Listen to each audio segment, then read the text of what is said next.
جگہ بدلی میں وہی ہوں۔ اسی طرح دنیا چھوڑ کر اگلی دنیا میں چلے جاتے ہیں، جس سے وسیع ہے، بالکل ایسے جیسے بچہ ماں کے پیٹ میں تنگ دنیا میں تھا، جب نکلا لمبی چوڑی دنیا اس نے دیکھ لی۔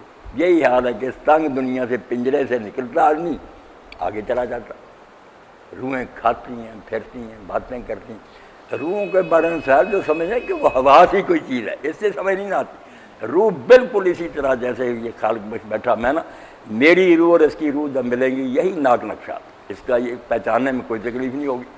یہ کھول جو تھا نا اوپر، یہ چھوڑ گئی، اندر سے نکل آئی، ہے بالکل اسی طرح۔ ہر شخص کی روح جو ہے نا، جسم ہے اس کا بالکل اسی طرح لطیف ہے، نورانی پتلا، چلتے پھرتے بولتے ہیں، سب کھاتے پیتے ہیں۔ بات پہلے خود تو سمجھیں، لوگوں کو کیا سمجھائیں گے؟ اللہ اکبر۔ جب عذاب قبر والی بات جو ہے کہ وہ اب روح عذاب قبر بھی میں نے ضمن سمجھا دیا ہے، پولیس والے بیٹھے، میں نے یار بات سمجھنے کے لیے آسان سی بات ہے کہ جو عذاب ثواب ہے نا قیامت کے دن ہونا، سارے ریکارڈ کو دیکھ کر اس کی زندگی کا پورا تول کر، وہ ہوتی ہے جوڈیشل جیل۔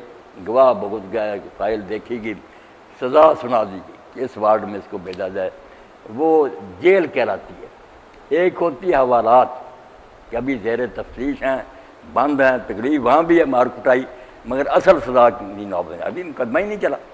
یہ حوالات ہے، وہ جیل ہوگی جنت۔ یہ جنت جو کہ ہم کہتے ہیں نا قبر میں آرام ہے، یہ سمجھو جیسے بارات آئی ہوئی ہے، ریسٹ ہاؤس میں ٹھہرے ہیں، خدمت توازو ہو رہی ہے، مگر اصل دعوت کا انتظار کر رہا ہے کہ بعد میں اصل کھانا تقسیم ہوگا، وہ جنت ہے۔ ابھی تھوڑی بہت خدمت توازو ہوتی ہے، فرش بچھے ہوئے، خوشبوئیں آ رہی ہیں،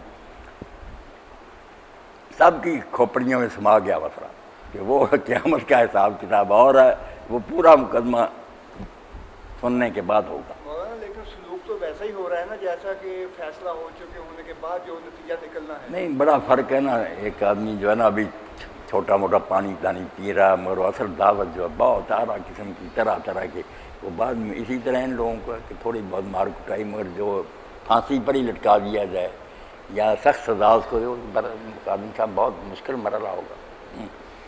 اور چلو اس مسئلے کو بھی حل کریں کہ اللہ تعالیٰ ساتھ ساتھ ہی کیوں نہیں جنت میں بھیج دیتا یا ان کو جہنم میں بھیج دیتا؟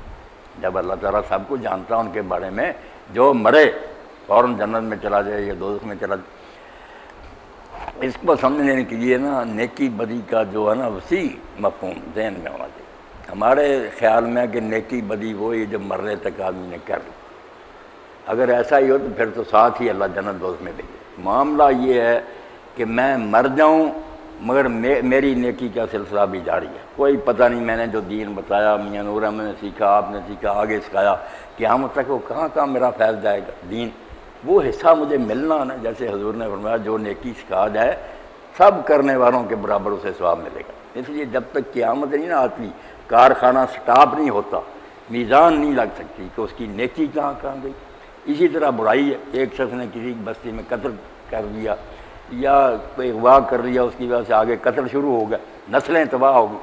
جیسے آدم علیہ السلام کے پہلے بیٹے کے بارے میں کہ اس نے قتل شروع کیا، اب ہر قتل میں سے اس کو ایک ایک قتل اور مل رہا۔ اس لیے میرے بھائی پہاڑ اکٹھے ہو رہے ہیں نیکیوں کے اور گناہوں کے، کوئی پتہ نہیں آدمی کی نیکیاں کتنی بن جائیں، زندگی میں اس نے تھوڑی کی تھی مگر اس کی جو پھیلائی ہوئی نیکیاں اس کا اثر۔ اس لیے جب تک کہ اللہ تعالیٰ اس کارخانے کو بند نہیں نہ کرتا، یہ میزان نہیں لگ سکتی کہ اس کی نیکی نے کیا کیا رنگ دکھائے۔